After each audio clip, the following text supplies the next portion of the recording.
in the Shangri-La Dialogue and indeed in other IISS events in other parts of the world, including the Middle East. A real delight to have with us Richard Marles, the Deputy Prime Minister and Minister of Defence of Australia. Australia has a perfectly impeccable record of every year sending their defence minister to the Shangri-La Dialogue, whatever the electoral realities might have been in the days or weeks immediately preceding its holding. And it's wonderful to have again Dr. Khalid Mohammed Al Attiyah, the Deputy Prime Minister and Minister of State for Defence Affairs of Qatar, who's appearing for the second time at the IISS Shangri-La Dialogue. So perspective also from the Middle East. With that, could I invite Hishamuddin to take the podium and address the IISS third plenary of the Shangri-La Dialogue? Okay.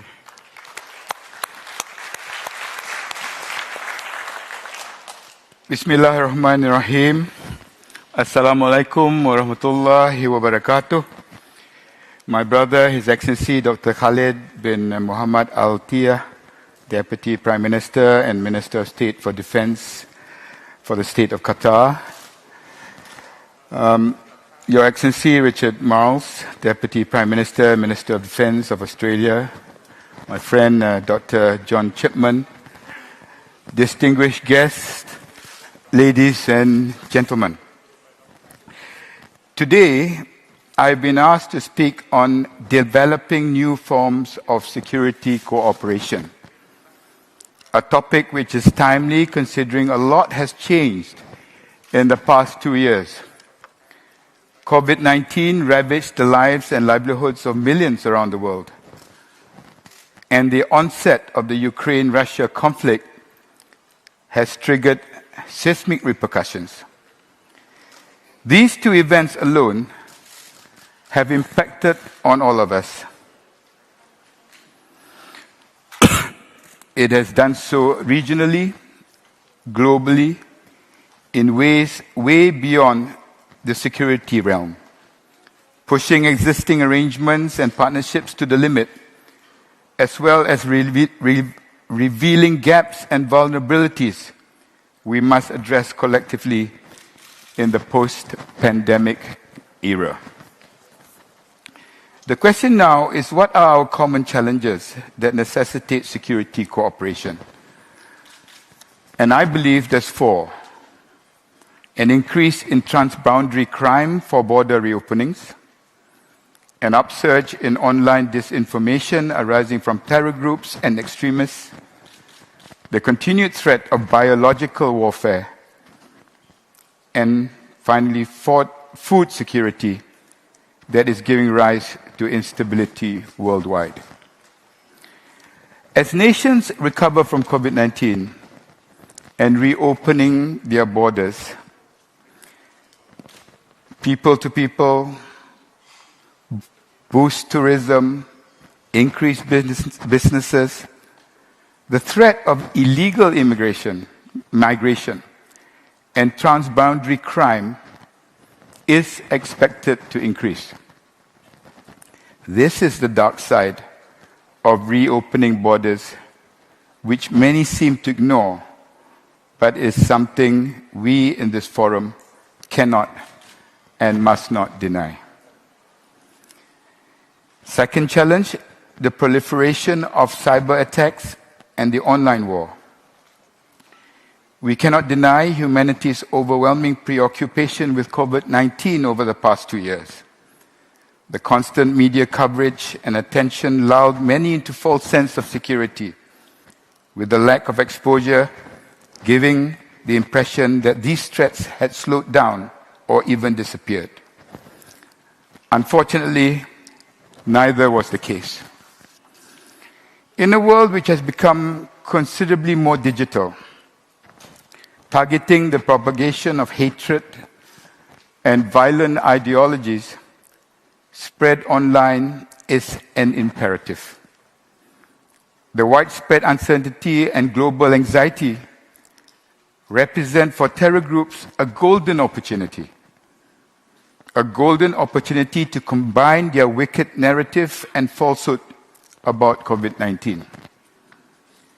These were pursued through a coordinated disinformation campaign, such as conspiracy theories about the vaccines, claims of God's vengeance against the non-believers, and even accusations of weaponizing the virus. This serves as a reminder that we must continue to be vigilant in our fight against extremism and can ill afford to take our eyes off this war. You can be sure that dangerous people will always pounce on any laxity on our part. Third is the threat of biological warfare. We have seen firsthand how COVID-19, an unseen virus, brought nations to their knees. It has definitely reminded us of our vulnerabilities, and indeed, even to this very day, we are still trying to rebuild and recover from the devastating impacts of COVID-19 that left us. I have no doubt that our adversaries have been paying attention to how challenging it has been for us to respond. The struggles we as nations went through in the first few months, I'm sure many of us remember. Our focus shifted completely. Expenditure were redirected to healthcare.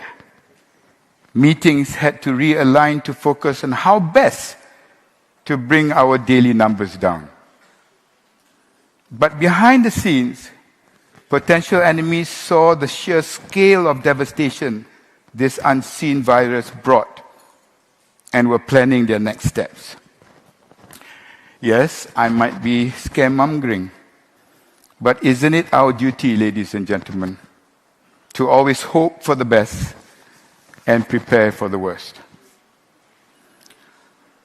Fourth, and very topically, is the fact that food insecurity threatens societies and exacerbates conflicts. Indeed, no country is immune to this.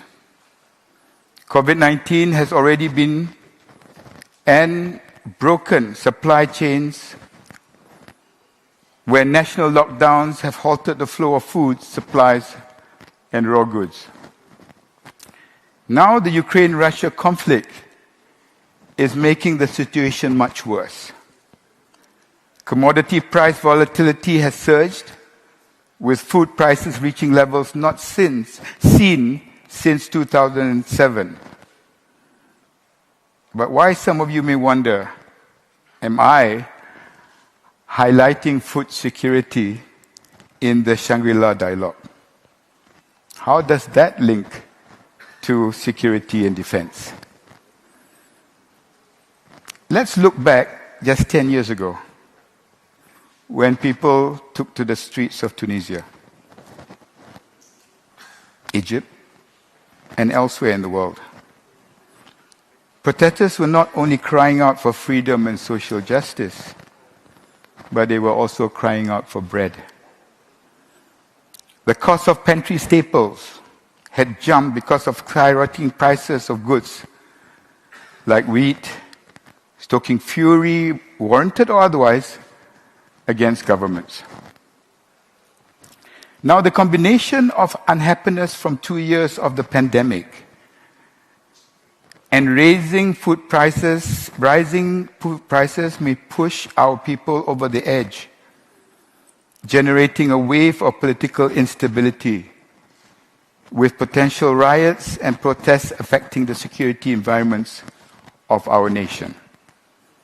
In Sri Lanka, protests have erupted over shortages of gas and other basic goods. Double-digit inflation in Pakistan also arguably contributed to the recent change of the government there. Peru has likewise been rocked by anti-government demonstrations sparked by rising fuel prices, which have sadly resulted in a number of deaths. Unrest in certain parts of the world could lead to security threats to all of us. It is now obvious that threats are no longer confined to political factors, but, ladies and gentlemen, also to economic considerations. But I believe that worse may yet to come. The damage in Ukraine, a major exporter of many basic commodities, as well as harsh sanctions on Russia, is expected to spur further price increases in the coming months. The conflict is in Europe, but the implications and damage is global. Like it or not, food security is critical to peace and stability. There are no two ways about it. Ladies and gentlemen, despite the severity of these challenges, I do, however, believe there is a window of opportunity to put in place mechanisms to combat the risks that I have highlighted. We are responsible for the safety and security of our countries. So who better to lead the way of preventing, mitigating, and ultimately managing yet another crisis, another COVID, so to speak. But why here, in the Shangri-La Dialogue in Singapore? Why now? It comes back to the Chinese saying by Zhuangzi, you can't discuss the ocean with a well frog because he is limited by the space that he lives in. And you can't discuss ice with a summer insect because he is bound by a single season. The Shangri-La Dialogue is in essence an ocean of all seasons. The perfect gathering of minds and leaders to deliberate and address our pressing security challenges. And it's up to us to come up with fresh approaches together. I strongly believe that the first step is to strengthen our regional architecture. By promoting practical cooperation between our nations is paramount. Collective solutions are essentials, and I would just like to highlight two focal points. Firstly, strengthening sub-regional approaches, and secondly, enhancing confidence and trust-building measures. Ladies and gentlemen, people, and by extension countries, have often been at war with one another for various reasons.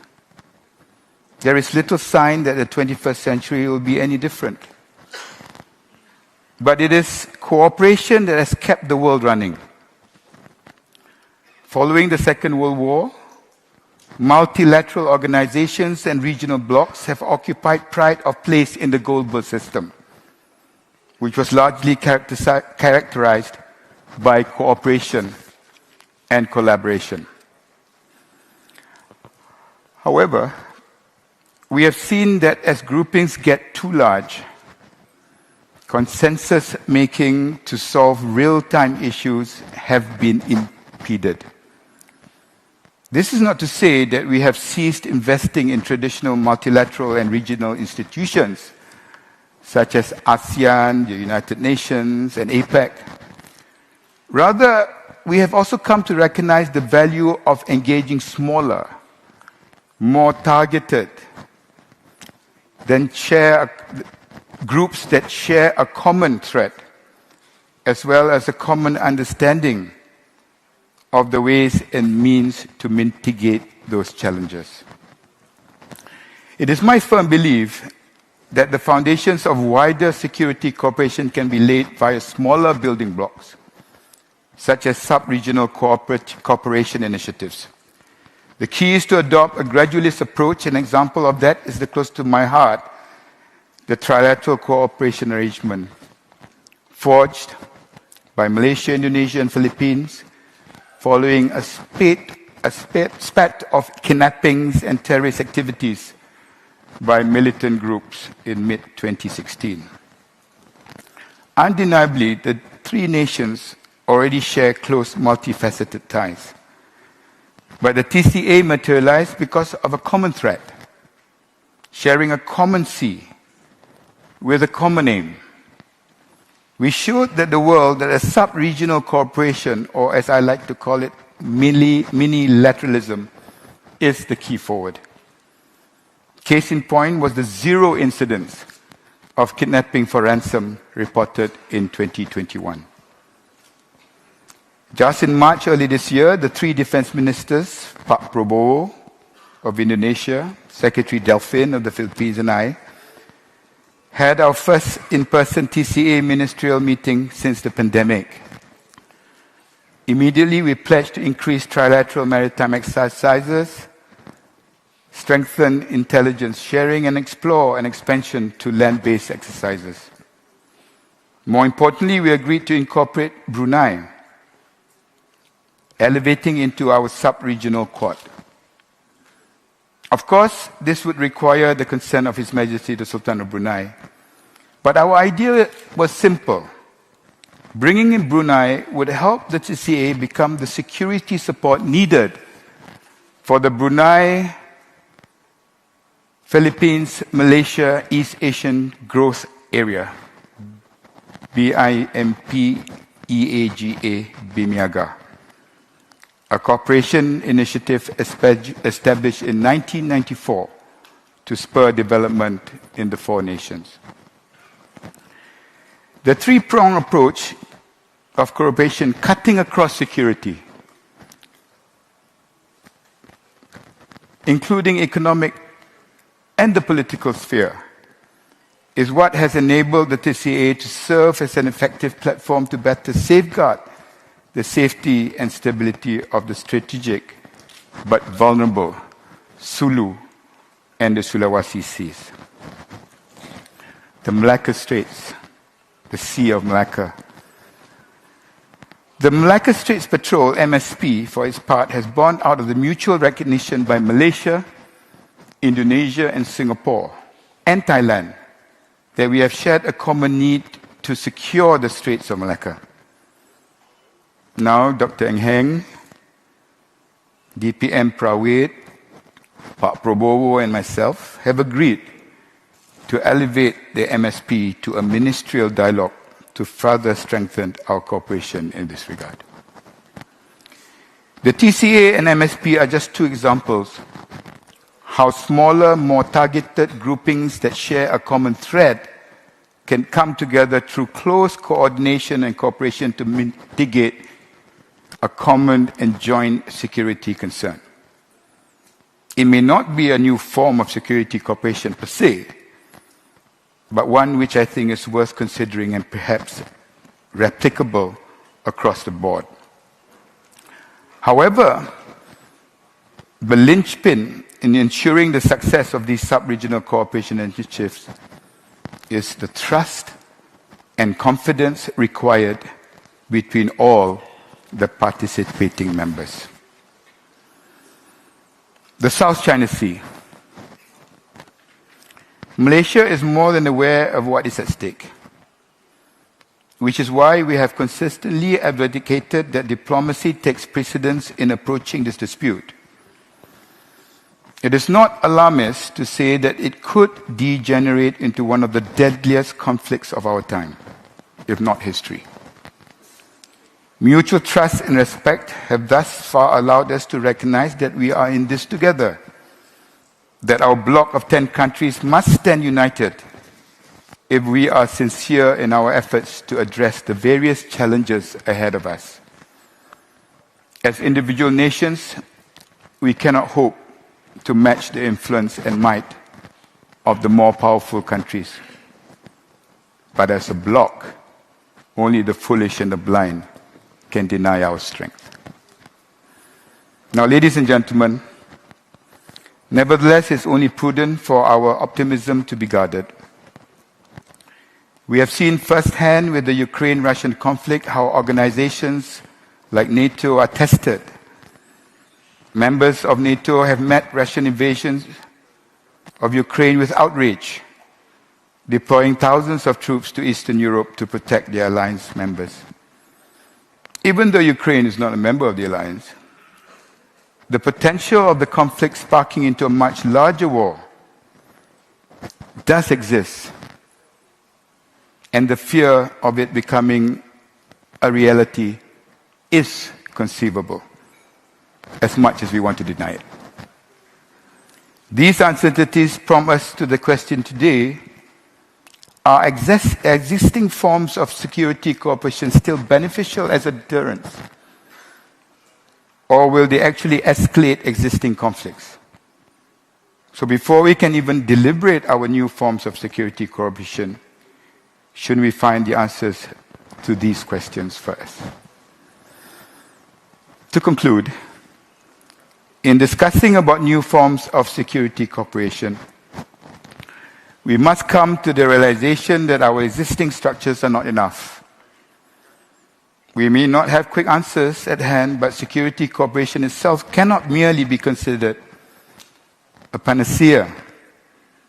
Yes, security cooperation in any form is an important pillar of defense strategy, but our reach must exceed beyond our grasp.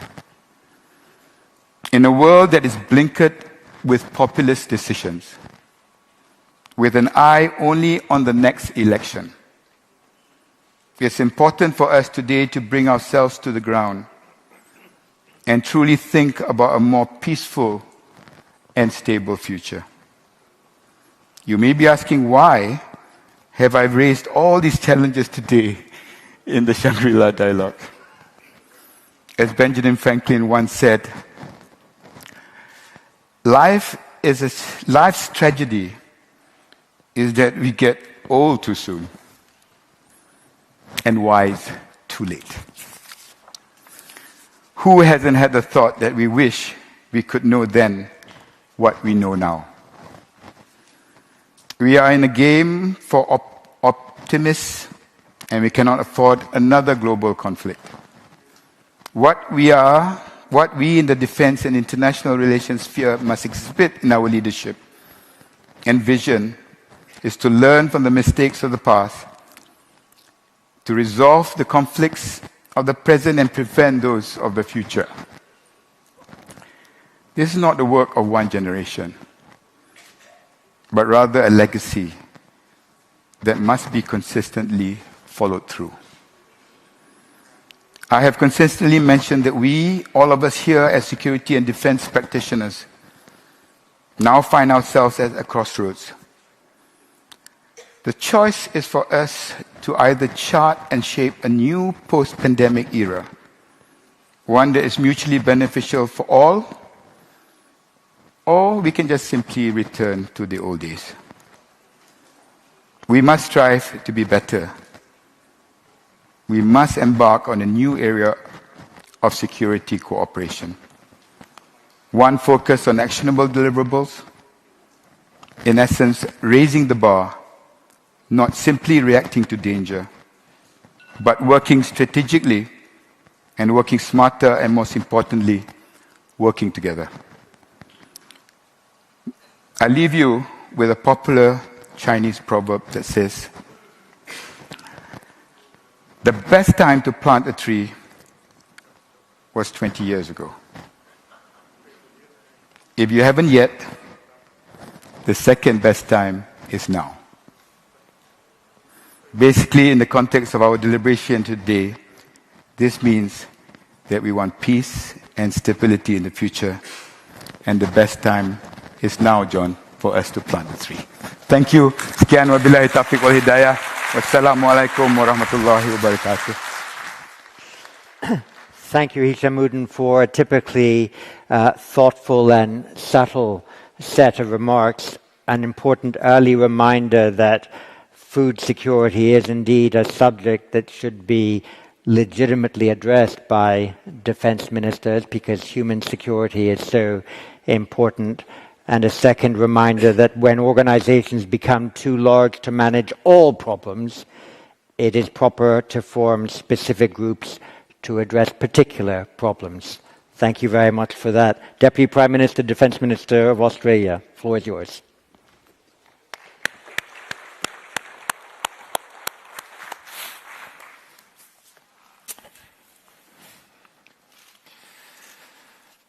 Three weeks ago, Australians elected a new government under the leadership of Anthony Albanese. And so it's my honour today to represent Australia at this, the 19th Shangri-La Dialogue as the new Deputy Prime Minister and Minister for Defence. My thanks to Director General and Chief Executive of IISS, Dr. John Chipman, for the invitation to speak to you today. And I also want to thank Singapore for hosting this time-honoured event. Australia has a deep and abiding defence relationship with Singapore, one in which Singapore Armed Forces have trained in Australia for more than 30 years. And I'm looking forward to working with my counterpart, Dr. Ng En Hen. I also want to acknowledge my fellow panellists from Malaysia and Qatar, Senior Minister Dato Seri Hishamuddin and Dr. Khalid bin Mohammed Al Attiyah. Malaysia is one of Australia's closest defence partners. Our two-way secondment program is the largest in Southeast Asia. We both work with Singapore as part of the five-power defence arrangement, which has been an anchor of regional security for more than 50 years. And Australia and Qatar are long-time friends and partners, including through our contribution to the US-led global coalition to defeat Daesh. Indeed, in 2017, I visited the Combined Air Operations Centre and I saw firsthand the contribution and importance of Qatar's role in hosting this facility. Under Prime Minister Anthony Albanese, Australia will take our place in the world with confidence. And we will bring new energy to our relationships with old friends. Australia will embark on a new era of engagement with the Pacific. Indeed, we already have. Our Foreign Affairs Minister, Penny Wong, has visited several Pacific Island countries, and those who know me will be aware that I can't wait to visit the Pacific as soon as I possibly can. Indeed, the Pacific has been a passion of mine since I first visited Papua New Guinea as a 16-year-old in 1984. It's home to many of my friends. It's a place that still amazes me. Its peoples and cultures are astonishing and unique, and fundamental to the world's human heritage. Australia will become a more engaged and responsive partner to our Pacific neighbours. But this requires effort. It requires respect and a willingness to listen. We want to earn the trust of the countries of the Pacific to be their natural partner of choice. The Australian Defence Force will always be there for our Pacific neighbours, be it in response to natural and humanitarian disasters, or the complex array of security issues we now mutually face. And this includes establishing an Australian Pacific Defence School to train the Pacific Island Defence and Security Forces. We will help deter illegal fishing and transnational crime through more support for Australia's Pacific Maritime Security Program. Australia is committed to the countries of the Pacific because we are a Pacific country too. We share in each other's security, and we believe that Pacific security challenges need Pacific security solutions, consistent with regional agreements and processes such as the Pacific Island Forum and the Boy Declaration. The new Australian government will also revitalise our historically deep engagement with Southeast Asia. In 1974, Australia became the first dialogue partner of the Association of Southeast Asian Nations under Labor Prime Minister Gough Whitlam.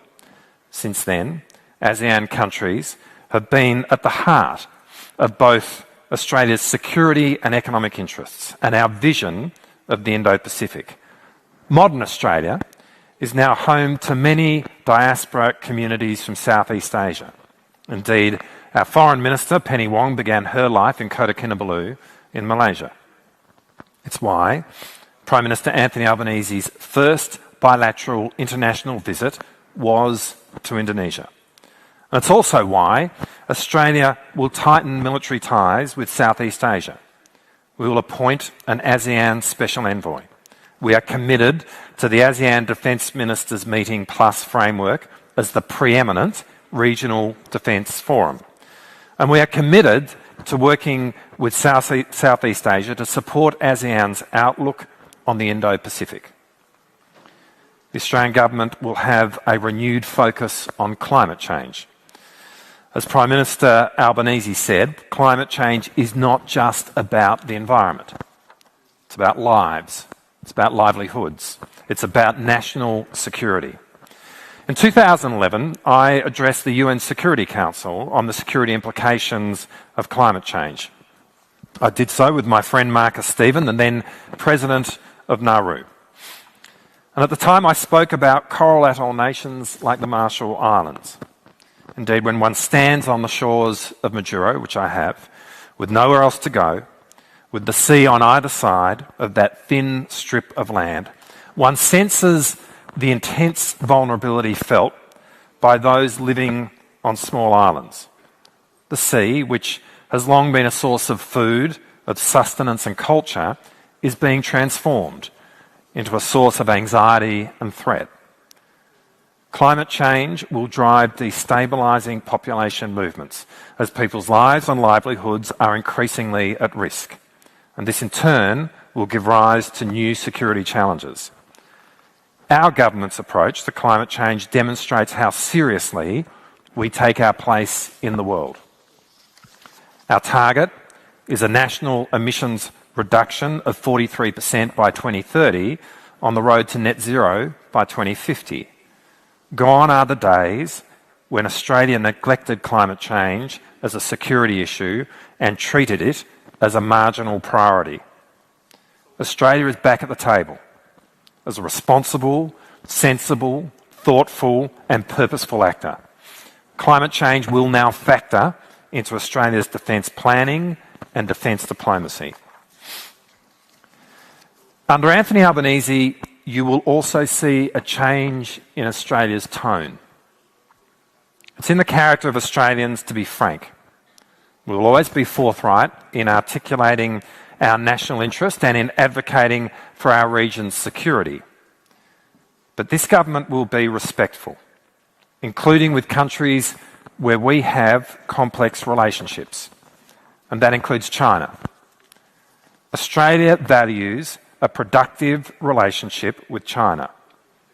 China is not going anywhere, and we all need to live together and hopefully prosper together.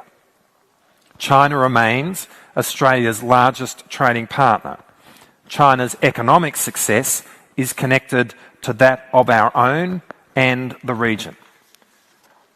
So Australia's approach will be anchored in a resolve to safeguard our national interest and our support for regional security and stability based on rules. We will be steady and consistent, looking for avenues of cooperation where they exist, while recognising China's growing power and the manner in which that is reshaping our region. Australia's strategic circumstances are as complex as they have been since the end of the Second World War. We want to see a region at peace, not in conflict. A region where the sovereignty of all nations, large and small, is preserved, and where the rule of law, not the rule of power, governs conduct between states. Much has been said about the need for the United States to respond to China's rise in a way that responsibly manages strategic competition, but also allows the regional order to adapt. But that imposes responsibility on China as well. Former Australian Prime Minister Paul Keating observed that China has an equal responsibility for a stable and sustainable order in our region.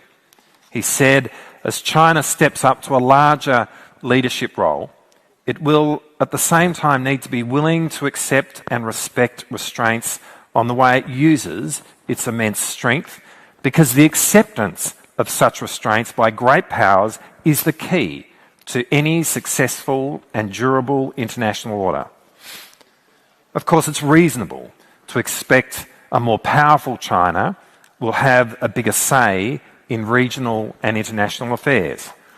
But what's important is that the exercise of Chinese power exhibits the characteristics necessary for our shared prosperity and security. respect for agreed rules and norms, with trade and investment flows based on agreed rules and binding treaty commitments, and where disputes amongst states are resolved via dialogue and in accordance with international law.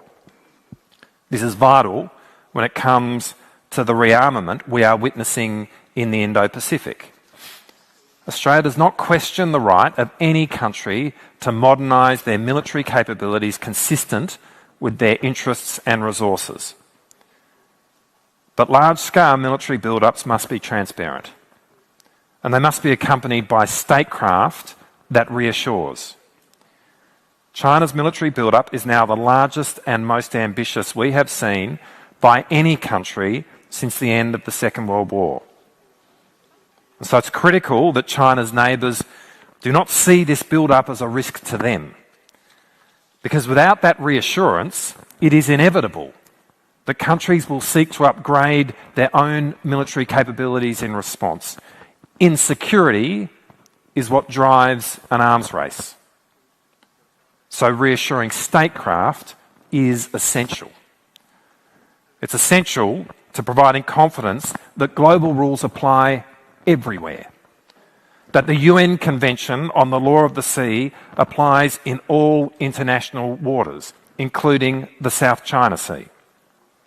Chinese militarisation of features in the South Chinese Sea needs to be understood for what it is: the intent to deny the legitimacy of its neighbours' claims in this vital international waterway through force.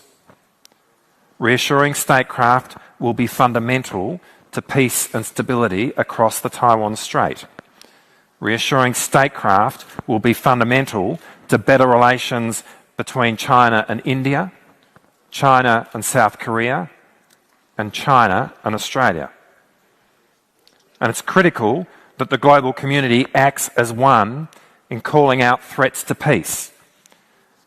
The UN Security Council should be allowed to condemn North Korea's illegal ballistic missile tests. It should be able to call for the restoration of civilian government in Myanmar. Russian disinformation on Ukraine should be exposed, not amplified. The return of war in Europe should be a warning to us all. The war Russia has embarked on demonstrates that we cannot just rely on economic interdependence to deter conflict. On the contrary, it demonstrates that interdependence is no barrier when one country's determined military build-up creates an imbalance of military power, an imbalance that encouraged Moscow to conclude the benefits from conflict outweighed the risks. This has been a catastrophic misjudgment by Russia. That's why Australia is standing with Europe, not only to prevent the brutal subjugation of a sovereign state, but also to reject the idea that any power has a right to dominate its neighbour. The global rules-based order matters everywhere. It's therefore reasonable to expect China make clear it does not support the invasion of a sovereign state in violation of the UN Charter and China's own long-standing commitment to the Charter's founding principles of sovereignty and territorial integrity. That China has not done so should give us cause for concern, especially given the investments it is making now in its military power. When it comes to the security and stability of our own region, there will be continuity in Australian defence policy. Australia's 70-year-old alliance with the United States has never been more important to our nation, and deep US engagement has never been more important to the stability and prosperity of the Indo-Pacific.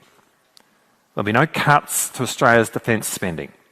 The Albanese government has committed to spending 2% of GDP on defence, including to enhance the Australian Defence Force with capabilities outlined in the 2020 Defence Strategic Update, like long-range and precision strike weapons, offensive and defensive cyber, and aerial denial systems. AUKUS, which Labor supported in opposition, will be central. will not only deliver nuclear-powered submarines for Australia, but also guide accelerated development of advanced defence capabilities where they have most impact, such as quantum technology, artificial intelligence, undersea warfare, hypersonics and counter-hypersonics. As we move forward with AUKUS, Australia will ensure that we do so in a way that strengthens the global nuclear non-proliferation regime, a regime that few countries have done as much as Australia to support. AUKUS, of course, does not limit our ambition to do more with other partners, especially Japan and India. I travel to Japan on Monday, where I will meet my counterpart as we deepen technology capability and operational cooperation. And I look forward to visiting India soon to take forward the defence pillar of our comprehensive strategic partnership. Australia is open about why and how we are investing in defence capability, and we will continue to be so. We are proud of our record of transparency. Australia's investments in defence capability are a necessary and prudent response to the military build-up we see taking place in the Indo-Pacific. Importantly, these investments are not only about Australia's security, they are about the region's security as well, because they aim to contribute to an effective balance of military power, a balance that ensures no state will ever conclude here that the benefits of conflict outweigh the risks, a balance in which the peace achieved by past generations and from which we prosper today can be our shared legacy for the future. Thank you.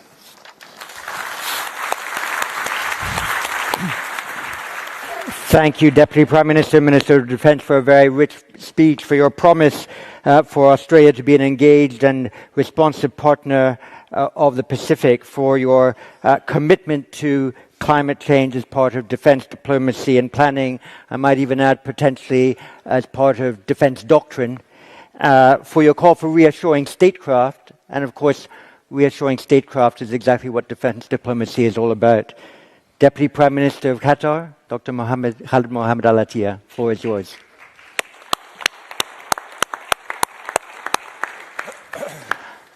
That was excellent, really.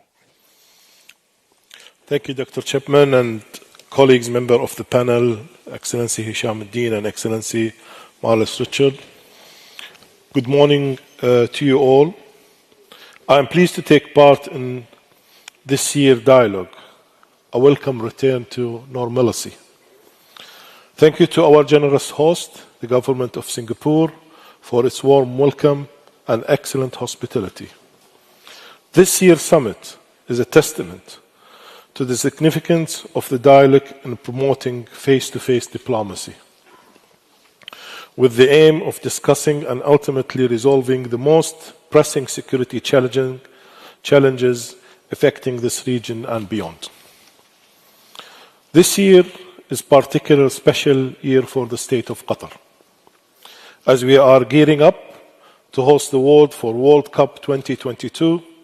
I echo His Highness the Emir Sheikh Tamim bin Hamad in saying that we are extremely proud of the development made by the state of Qatar and are thankful for the spotlight provided by the World Cup that has inspired in many ways and expedite our country development in many areas, chiefly those development made in infrastructure and policies.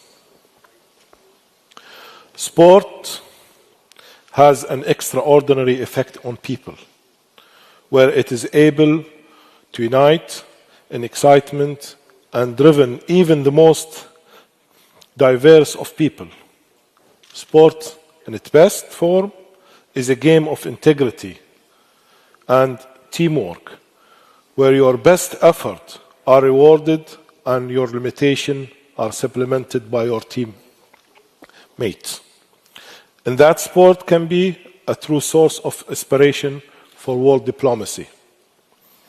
As we look at the new forms of security cooperation during this session, the exploration of any such form must be driven by an object to unite and a protective approach to security through collective strength building, aimed at bettering and advancing security rather than limiting and deterring other securities. It is only through a collective approach to security is true security achievable. The game of one-upmanship has undoubtedly expedited innovation in the security sector, but has left many either bystander to innovation or isolated in their limitation.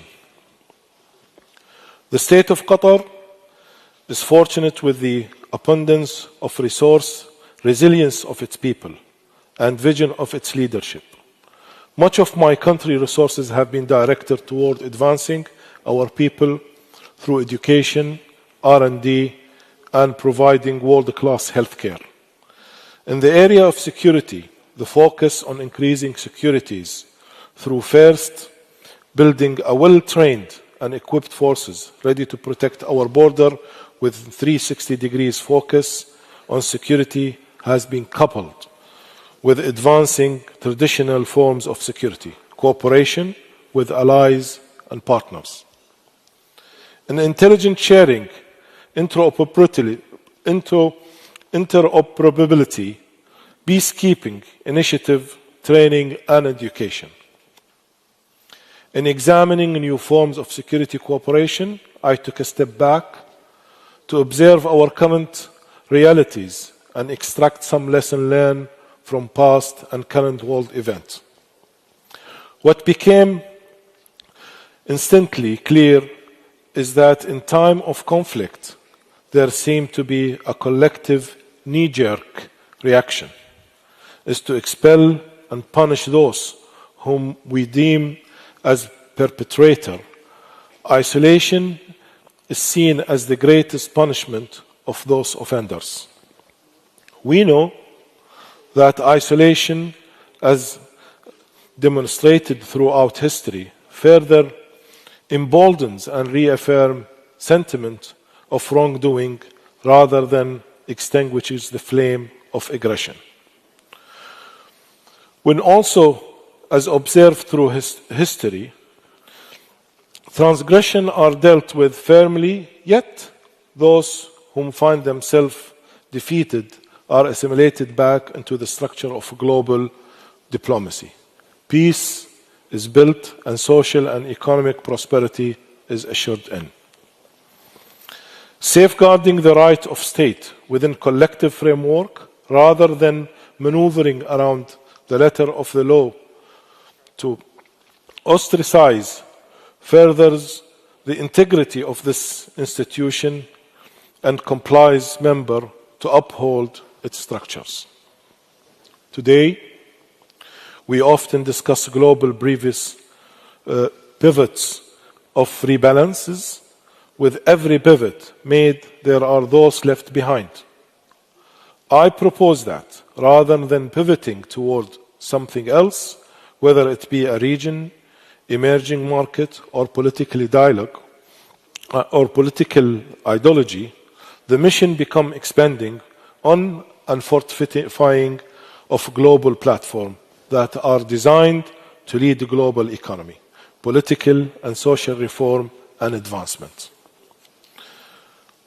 By consolidating and expanding on this members only clubs, an inclusive and sustainable model for growth and cooperation can finally be met.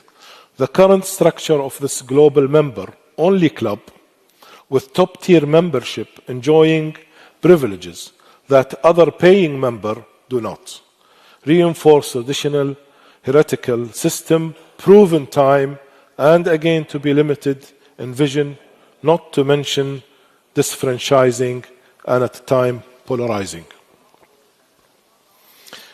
An equitable system of cooperation must be established first, if there is any hope of exploring new and innovative forms to sustainable global security and other forms of cooperation.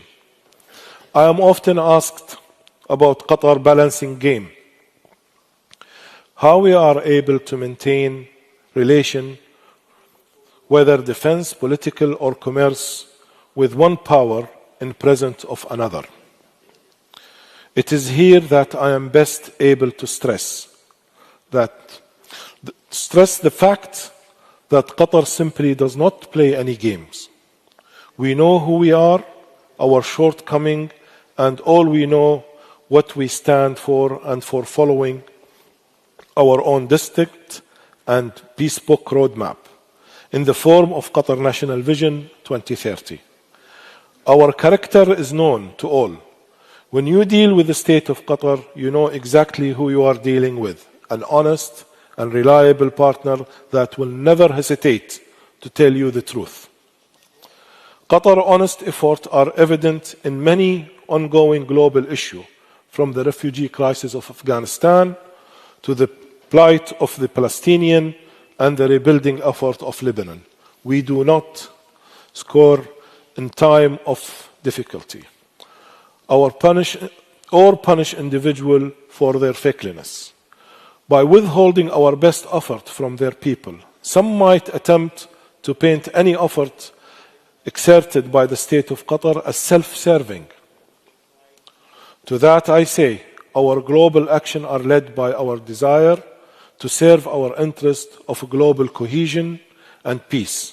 We understand fully that aggression serves a few, but peace and its byproduct, economic prosperity, serve us all. Historically, survivalist tactics of security cooperation are reactive and often destructive, fortifying one perimeter of land while leaving another exposed. For security to be sustainable and resilient, it must be inclusive, just like football. The shortcoming of one player must be covered by its teammates if there is any hope for success. I thank you again and look forward to a robust discussion and surely a successful dialogue. Thank you.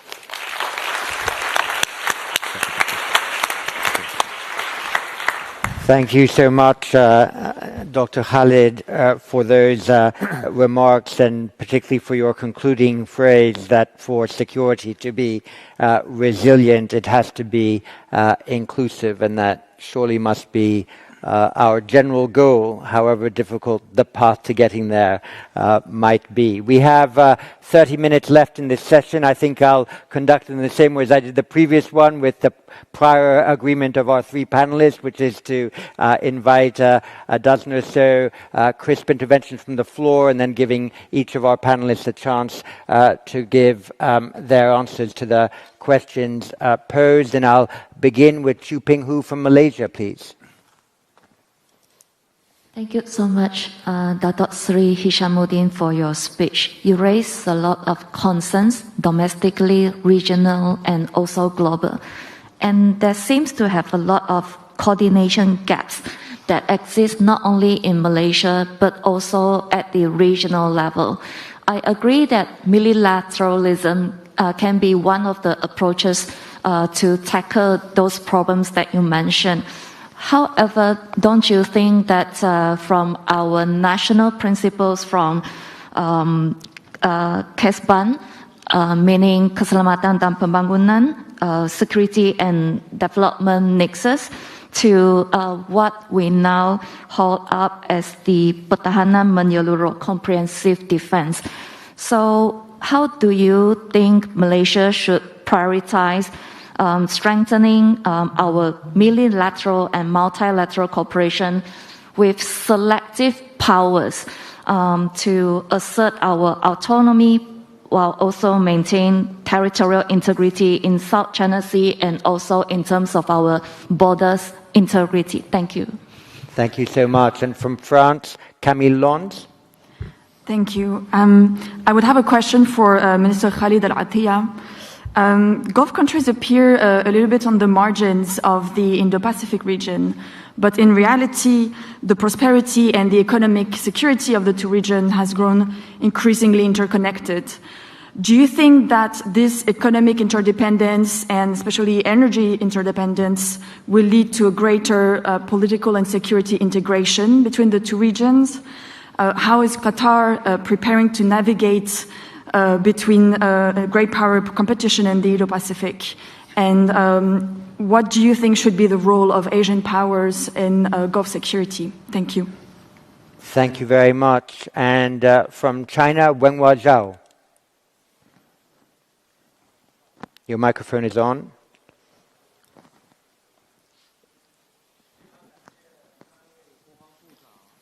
Sorry, just take the microphone and thank you. 非常感谢三位国。 I would like to thank the three ministers of defense for sharing your views on this topic on developing new security cooperation models. Today's topic is about new security models. This morning, Secretary of Defense from the United States, Austin, shared his views and approach in regional security partnership. He spent 30 minutes on these views. As someone from the academic circle, I do not very much agree with some of his views. Minister from Australia, Miles, also mentioned AUKUS, which was established last year in this region. Once it was established, it immediately attracted a lot of attention by Asian countries, also led to concerns about nuclear proliferation. My question to Minister Miles is, do you think AUKUS, do you think in the Asia-Pacific region, AUKUS is the best security cooperation model in this region? Is this a mini NATO or an Asia-Pacific version of NATO? Thank you very much.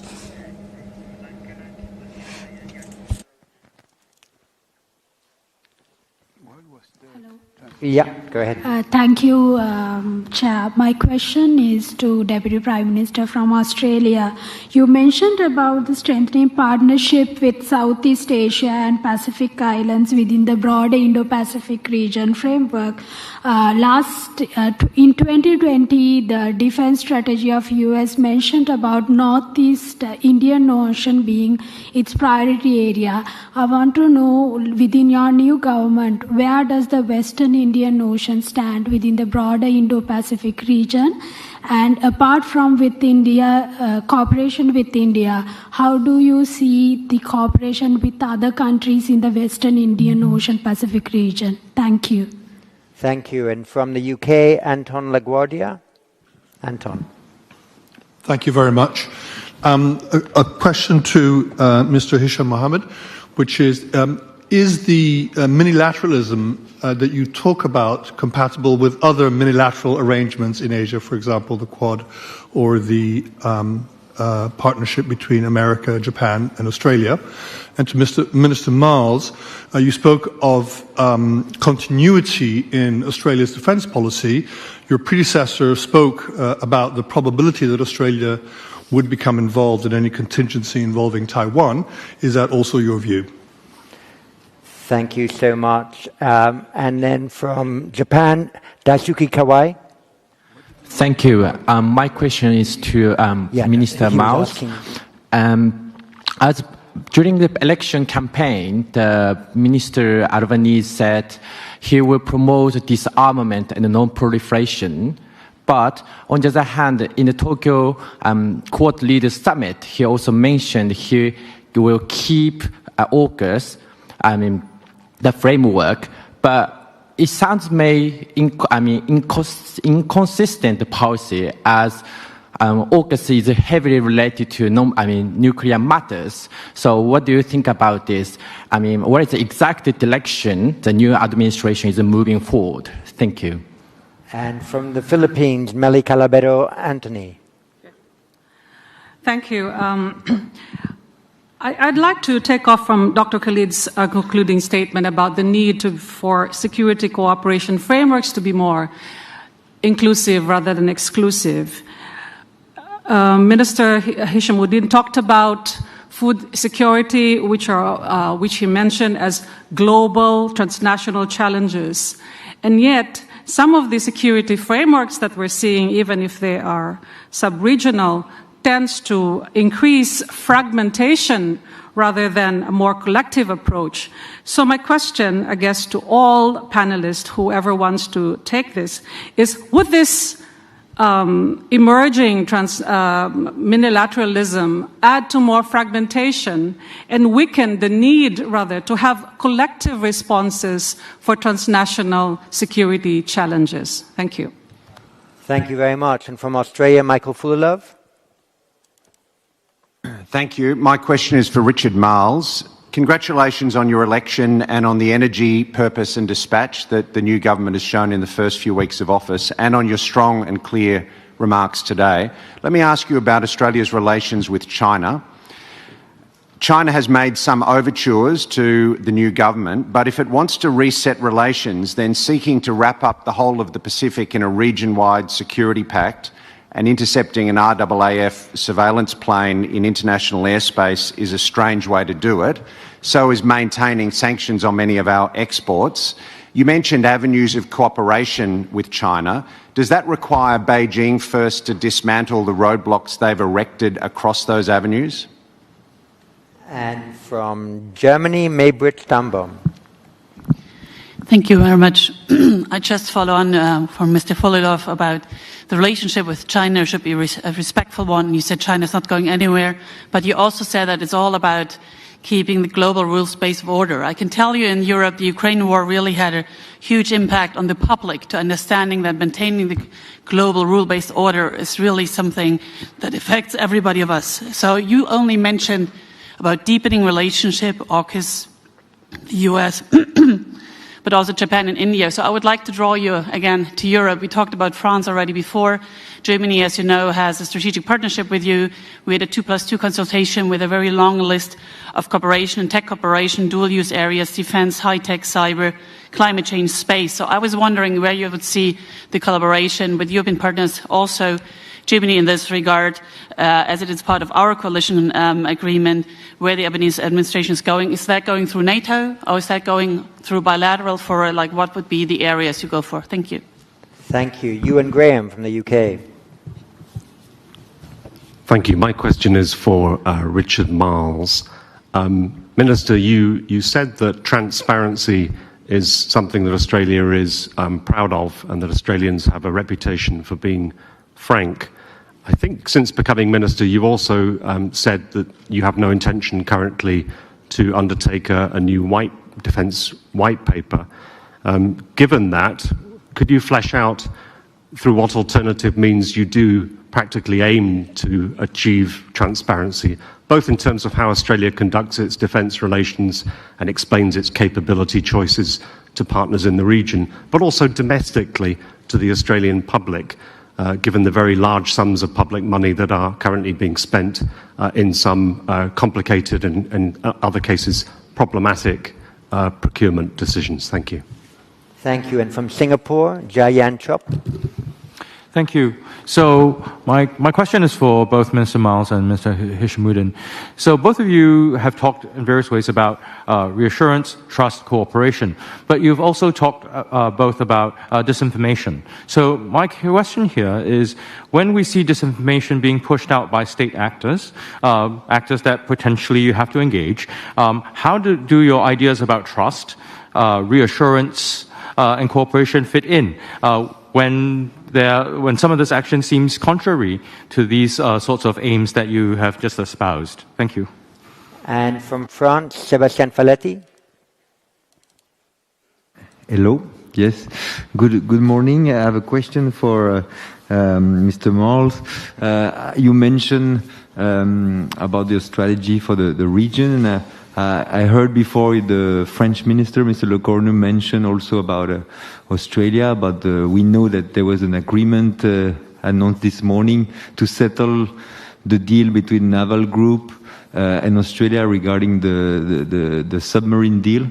So could you explain a bit what direction you would see for a potential resuming of cooperation with France in the Pacific and in the security field? Thank you very much. Thank you. And the last question before I come back to the panel will be from Japan, Chikaku Weki. Thank you very much, Dr. Chapman. If I may ask Minister Miles about the cooperation of the US, Japan, Australia. The three countries share a same vision of the creating and maintaining a rules-based order, more specifically how we can make China observe the rules. Unfortunately, although the cooperation has increased, we haven't been very successful in our strategic goal of making China observe the rules. So 2 questions. Do you see any areas of our cooperation in this strategy that could be either rectified, improved, enhanced, that would able to maintain China that observes by the rules? And the second question is on the military front. Do you see any areas or one top priority of areas that the allies need to enhance? If you could, if you see any areas of that needs to be enhanced and acquired. Thank you very much. Thank you very much. So let me explain the diplomatic attitude of the chair here. If I've counted properly, it would not be fair to the panelists if I gave each of them 5 minutes each. It would put Mr. Morales in an extremely underprivileged position, given that, if I counted correctly, 3/4 of the questions came to him. So fairness requires the application of emotionally intelligent disproportionality. So Khalid, you got a big question about the relationship between the Middle East and the Indo-Pacific. You've got 2 minutes for that. Richard Marles, you've got 8 questions. I'm going to give you 7 minutes for that. And Hishamuddin, you've got 3 minutes for the 3 ones you got. I hope you all consider that fair in the circumstances that have confronted me. Khalid. Yes, thank you very much, John. I would like to answer to Camelia about the question, how do we balance, and maybe I have noticed or mentioned this previously in my speech. In Qatar, we would like always to consider ourselves as a platform for all our friends to exchange their thought and to use it as a bridge to close the gap if there's differences, or to mediate if possible. We, as a small state, would like to be a friend with everyone, and this is how we build our policy always. In the energy sector, we never see ourselves in Qatar as a competitor to any supplier or any other countries. We always see ourselves as a complementary to other supplier. Our strategy is safe and stability supply to the world, and never compete with anyone. This is how we manage our good relationship with all our friends, whether in the East or in the West. Thank you, John. Thank you, Khalid. Richard, over to you. I'll do my best. Let me start with the question from the delegate from China. AUKUS is not a mini NATO. AUKUS is principally about the sharing and joint development of capability between Australia, the UK and the United States. And that is what its direction is. It's not an alliance, and so it's not in the same set of arrangements as you would describe NATO. It is a technology sharing relationship, and that will be its focus. And in that sense, it does not, as I said in my remarks, detract at all from the ambitious agenda we have to build and improve our relationships within Asia and within the Indo-Pacific. From the delegate from Sri Lanka, the Indian Ocean is really important to Australia. We've been, as a nation, well served in the last 15 years by a couple of West Australian foreign ministers, one of whom's in the room right now, Stephen Smith, and Julie Bishop, who I think have helped us as a nation understand that so many of our interests lie west, in South Asia and in the Indian Ocean. And that's a really important realisation for the country, both in terms of our security framework, but also in terms of economic opportunity. And that obviously applies in the context of India, and you see a range of regional architecture evolving, which involves both Australia and India, but it absolutely includes the other countries in the Indian Ocean and Sri Lanka. There's a growing relationship between Australia and Sri Lanka, underpinned not least by a pretty significant Sri Lankan Australian community. Indeed, at the last election a few weeks ago, we had the first Sri Lankan Australian elected to our federal parliament, a member of the Labor Party, Cassandra Fernando. And that speaks to the significance of the community in Australia, but it also speaks to how importantly we regard the relationship with Sri Lanka and the emphasis that we will place upon it. From the delegate from UK, a question was asked of me in respect of Taiwan. Australia has very productive relationships with Taiwan, but we have a one China policy. None of that changes with a change of government. It has been consistent bipartisan policy in Australia over a very long period of time. And as part of that, we see that what will serve the region and the world is that the resolution of tensions in respect of the Taiwan Straits is done so in a way which is peaceful and which involves the mutual agreement of both sides of the Taiwan Strait. And in terms of Australia's involvement, all we would seek to do is play whatever role we could in facilitating that. From the delegate from Japan, in respect of the question was asked about AUKUS and implications in relation to Australia's commitment to non-proliferation. Australia has a deep commitment to non-proliferation. Indeed, Anthony Albanese, as Prime Minister throughout his political life, has been completely committed to non-proliferation. And as I said in my remarks, we have a proud record as a nation in participating in non-proliferation activities, and we will continue to do so. What AUKUS does for Australia is help us move to a nuclear-propelled submarine. Not a nuclear-armed submarine, but a nuclear-propelled submarine. It will also give rise to cooperation in technological exchange in relation to other defence capabilities, but not nuclear weapons. And so AUKUS is completely consistent with Australia's involvement in non-proliferation, and indeed Anthony Albanese and Labor's commitment to that. To Michael, thank you for your comment, your congratulations. I appreciate it. You asked me the question in relation to China. China, from where we sit, seeks to shape the world around it in a way that we've not experienced before. It raises challenges for Australia, challenges that we intend to meet. In all that we do, we will have the courage to articulate Australia's national interest, and particularly when that differs from Chinese action. And I hope I've demonstrated that in the remarks I made today. Our interest in the Pacific is going to be served by Australia focusing on the Pacific, which we mean to do. What we're going to do is put in the work to build and enhance long-standing relationships so that we are the natural partner of choice for the countries of the Pacific. That's our focus.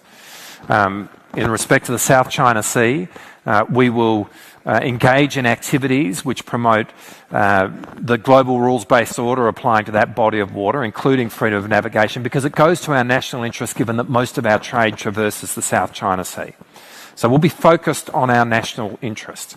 That said, China is our largest trading partner, and we will engage with China with respect, in acknowledging China as a country with whom we have very significant interests, including our trade, we are clear that we value the relationship with China and we want to move it forward.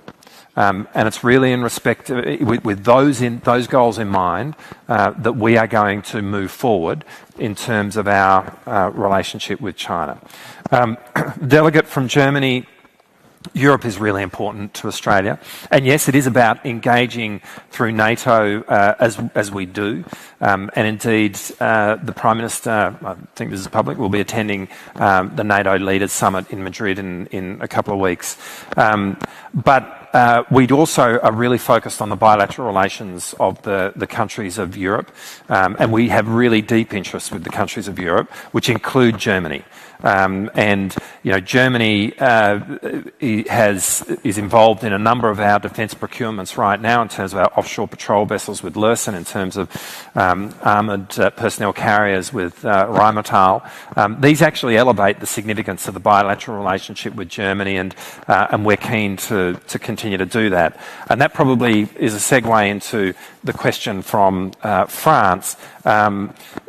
We have announced a settlement in relation with Naval Group in relation to the former contract in respect of what was to be the attack class submarines. We've done that pretty quickly because we want to really move on from that and reset the relationship with France. France is a critical relationship for Australia.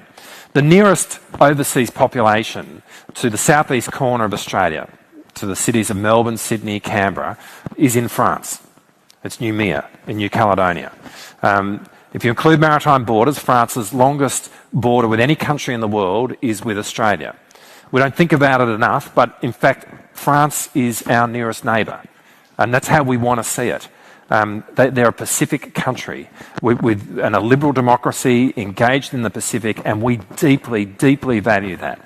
And I've had the pleasure of working with France in the past when I was responsible for Australia's relations with the Pacific, and we really want to revitalise, reset, reinvigorate our relationship with France. From another question from UK around transparency, we're not interested in doing a white paper and devoting all the resources that would imply. We do, however, want to do a force posture review, and as part of that, look at the question of force structure, and that will be an opportunity to give transparency to the region, to the world, about how Australia is behaving in terms of our defence build-up. It will also be a means by which we communicate with the country. But those reviews are important. I can tell you as Defence Minister, it will be my style to be very clear to the Australian people about where defence policy lies and why we're making the decisions that we're making, and I'll be very clear with bodies such as this and indeed with the global community in the same way. Finally, there was a question from Japan, I hope I'm within the time limit, around US-Japan-Australia cooperation. That trilateral relationship, I think, is really important. And I guess the question was asked, how are we going in terms of our influence in respect of China? Probably won't answer that question. It's ultimately for others to judge. But I guess what I would say is this. In a context of really complex strategic circumstances, I don't have the answers to all the ways in which we navigate those circumstances, but one thing is really clear to me. There's never been a more important time to compare notes and to work closely with countries which share those strategic circumstances. And Japan and the United States are two countries which do. When I look forward, I think that, and focusing on, obviously our alliance with the United States is completely central to our worldview. It is the most important relationship in which we have, and as I mentioned in my remarks, will continue to be so, and we see that the alliance has never been more important. In terms of our relationship with Japan, when I look forward, and it's why I'm going to Japan the day after tomorrow, I think that is going to be fundamentally important to Australia's future, and I only see growth in that relationship. And finally, in respect of the military cooperation, working together on technological cooperation, but working together on operational interoperability is perhaps two comments I'd make to offer ways in which we can grow that relationship, but we mean for it to be deep, and we see that there is a reciprocity in feeling on the part of Japan. Richard, thank you very much. That was excellent, crisp, and comprehensive. Just before I hand over to Hisham Uden, the IISS spends a lot of time working on nuclear issues and non-proliferation. And just to add one fact to what the Deputy Prime Minister said, the International Atomic Energy Authority has been very careful to endorse the AUKUS agreement as passing the strictest of all non-proliferation tests, and the strictest of all non-proliferation tests are the ones normally applied by the IAEA, and he has praised the transparency of the three countries involved in engaging with that organization on what the agreement is really all about. I just introduced that fact into the discussion without taking any further position on it. Thanks, John. Firstly, on disinformation. Disinformation is something that we need to address, whether it is state-sponsored or not. How and the manner in which we address it depends on our priority, depends on the interests of our nations. And the way that we manage to deal with it would depend very much on the bigger worldview. Malaysia, for example, is divided, is diversified by race, by religion, by culture. And any disinformation, we have decided that from the beginning in which we first achieved independence, that affects the situation in Malaysia on that divide, we will give it full priority. Anything to do, any disinformation that divides us because of religion, anything that divides us between race, that needs to be nipped in the bud completely. Disinformation regionally, ASEAN leaders have, from the formation of ASEAN, has made it very clear that the trust that we have built up in ASEAN, these 10 nations, will not allow any agenda or disinformation to divide us. That's what we always mean by the centrality of ASEAN. And General Tiban, Admiral Teo, nodding their heads to me. It's not easy to deal with it. But the fact that we have been able to do this over the years, what we have inherited from our forefathers, have allowed us to be able to deal with this disinformation for the betterment of our region. And that is something that we need to emphasize on, the continuous building of trust and comfort between leaders in our country. Okay, there's a limit that you want to be a populist. There's a limit in which you want to get votes. But if it touches on race, if it touches on the very fabric of the Malaysian society, that is when you need clear, strong, courageous leadership to deal with disinformation of that nature. State-sponsored disinformation, if the relationship between us is strong enough, we will be able to deal with it. If not, we won't be sitting here in Singapore, in the Shangri-La Dialogue, looking to the future with all the ASEAN leaders this morning seeing the SecDef of the United States, later on with the General Wei of China. This morning, I had a very, very early breakfast on the FPDA, Singapore, New Zealand, Australia, Malaysia. We have built the FPDA 51 years ago. Now, are you telling me that 51 years of relationship between these 5 nations are going to be disrupted because of disinformation? If we allow that to happen, we're not very responsible leaders today. And that applies to ASEAN too. And these 10 nations have been through a lot to get to where we are today. And I think the least of our problems is really to deal with the amount of information that's out there. But the fear that I have is not enough time is spent building the relationship between the leaders of our nations. Multilateralism and minilateralism. We don't have to have one above the other. You can have both. The trilateral that we have established in the Sulu Seas, in the Sulawesi Seas, involving Philippines, Indonesia, and Malaysia, if you look at multilateralism, it would not have worked. Philippines have a claim on Sabah. All three countries are claimant states in South China Sea. So basically, if we allowed multilateralism to proceed, how are we going to deal with the immediate problem of kidnappers, of the terrorists in Mindanao? So yes, we continue with the existing structures and landscape that we have or inherited from our forefathers.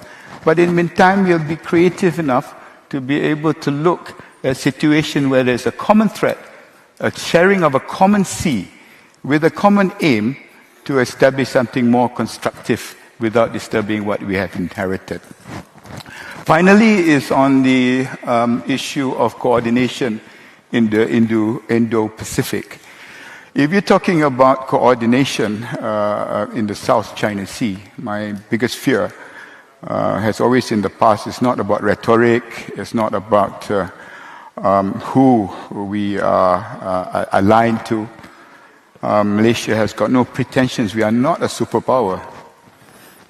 We cannot decide whether these superpowers build artificial islands or we don't have big aircraft carriers to stop that from happening. But basically, 10 nations in ASEAN is able to decide on its own destiny. And no superpower could take that away from us. So on the issue of coordination, it is very much the ability for us to be united. And as I said in my speech, these 10 nations will have to chart the future, which is getting much more complicated and much more complex. But in the same breath, I hope that the superpowers are able to respect that we do have our own pride, our own dignity, and we will defend our independence and our right to the last breath. Thank you very much. I think that's a perfect note on which to end a long morning. May I all ask you to thank our guests. Thank you very much indeed. Have a splendid lunch, and we'll see you all precisely at 2:30 this afternoon, and then again at 4 p.m. for the special address by President Zelensky. Thank you very much indeed to all of you.